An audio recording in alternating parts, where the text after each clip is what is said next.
قرآنی عدیہ وہاں پر تحریر کی ہوئی ہے. میں جو زائرین جاتے ہیں جی. ان کی رہائش کا انتظام بھائی ایک ایک کمرہ، اس میں بولیے.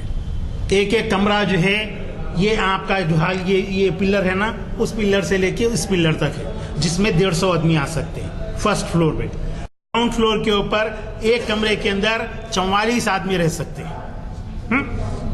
تو آپ اس میں دیکھ لیجئے بے شمار کمرے ہیں، سب کو رہنے کے لیے جو ہے جگہ مل سکتی ہے. سمجھے؟ روزہ بغداد میں ہاں بغداد میں. السلام علیکم حضرات. آپ کو اندازہ ہوا ہوگا کہ کس قدر جانفشانی سے اور محنت سے یہ تمام تصاویر جمع کیے گئے ہیں.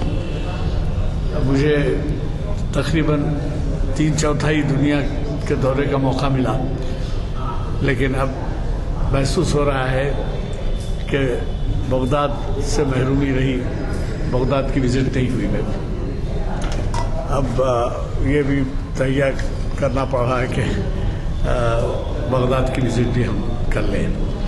آپ اندازہ لگائیے کہ ہمارے ہاں کچھ لا علمی کتنی ہے.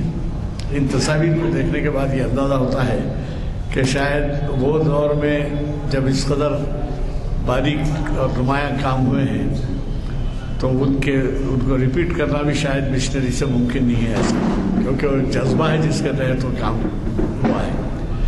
احمد علی صاحب شاید پہلے شخص ہیں جو اس قسم کے قیمتی تصاویر انہوں نے جمع کیے ہیں. میرے خیال میں 2 ایسے موقع ہونے چاہیے. ایک تو ان تصاویر کی نمائش ہمارے یہاں ہو، اور خواتین جو کہ بہت زیادہ عقیدت مند ہیں ان کے لیے ہم تصاویر رکھیں گے، اور کمیٹی کی اگر اجازت دیتی ہے مسجد کی تو